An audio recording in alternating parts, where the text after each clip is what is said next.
భర్త మహాశయులకు విజ్ఞప్తి. సో, 'రవితేజ' అన్న, అలాగే 'కిషోర్ తిరుమల' గారి దగ్గర నుంచి వస్తున్న మూవీ అనమాట. అఫీషియల్ అనౌన్స్‌మెంట్ అయితే వచ్చేసేసింది. గ్లిప్స్ కూడా అయితే వచ్చేసింది. మనకి అలాగే మూవీ సంక్రాంతికి కూడా వస్తుంది.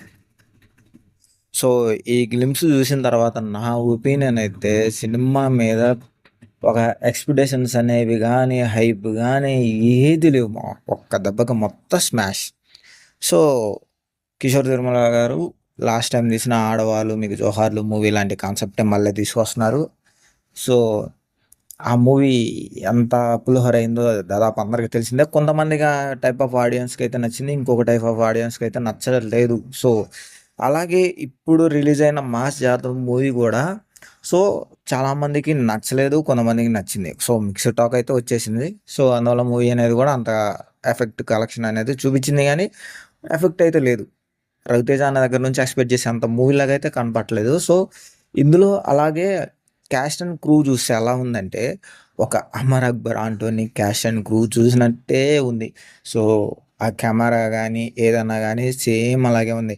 కొన్ని కొన్ని చోట్ల షార్ట్స్ వచ్చేసరికి 'రవితేజ' అన్నయి సేమ్ నాకు 'అమర్ అక్బర్ ఆంటోనియే' గుర్తొచ్చింది. హానెస్ట్‌లీ చెప్తున్నాను నేను. 'రవితేజ' అన్న బీభత్సమైన ఫ్యాను. సో, అయినా సరే నాకు 'అమర్ అక్బర్ ఆంటోనీ' మూవీ అంటేనే కొంచెం హెడేక్ అనమాట. సో, ఆ వైబ్స్ అనేవి ఈ ట్రైలర్ అంటే ఈ గ్లిప్స్‌లో చాలా చాలా క్లారిటీగా అయితే కనిపించింది. మీకు ఎలా అనిపించిందో అనేది కింద కామెంట్ బాక్స్‌లో కామెంట్ చేయండి.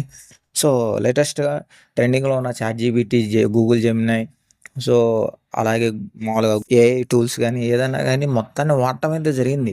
కానీ అన్నిటిని యూజ్ చేసినా మనకి అవుట్‌పుట్ అనేది ఎలా వస్తదనేదే మెయిన్ ఇంపార్టెంట్. సో, ఇక్కడ చూస్తే మాత్రం ఎవ్వరి దగ్గర గానీ ఒక ఎనర్జీ అనేది లేదనమాట. అంటే మూవీలో 'రవితేజ' అన్న మూవీ అంటేనే ఒక తెలియని ఎనర్జీ అనేది ఒకటుంటది ఎవ్వరికన్నా సరే. సో, అలాంటి వైబ్ గానీ, ఎనర్జీ గానీ లేదు. నువ్వు ఇప్పుడు కొంతమంది కామెంట్ చేయొచ్చు. వచ్చిన గ్లింప్స్‌కే ఎందుకురా నువ్వు ఇట్లా చేస్తున్నావు అని చెప్పేసినని. సో, నాకిట్లా అనిపించింది ఎప్పుడంటే 'మిస్టర్ బచ్చన్' మూవీకి అలాగే అనిపించింది. సో, సేమ్ మళ్ళీ ఇలాగే రిపీట్ అయింది. అప్పుడు 'అమర్ అక్బర్ ఆంటోనీ' అప్పుడు కూడా మనకి అనిపించింది గానీ, అప్పుడు ఛానల్ లేదు. సో, లేదు ఇప్పుడైతే ఉంది కాబట్టి నాకు అలా అనిపించింది. మీకు అనిపిస్తే హానెస్ట్‌గా నెగెటివ్ కామెంట్ చేయడం కాదు మావ. హానెస్ట్‌గా మీకు అది చూసిన తర్వాత ఏమనిపించిందనేదే హానెస్ట్‌గా కామెంట్ చేయడానికైతే ట్రై చేయండి. అంతేగాని ఏదో ఫ్లోలో కామెంట్ చేయడం కాదు. ఒకసారి ఆలోచించండి. ఒకప్పుడు 'రవితేజ' అన్న దగ్గర నుంచి ఎలాంటి మూవీస్ ఉండేవి. ఇప్పుడు ఎలాంటి మూవీస్ వస్తున్నాయి.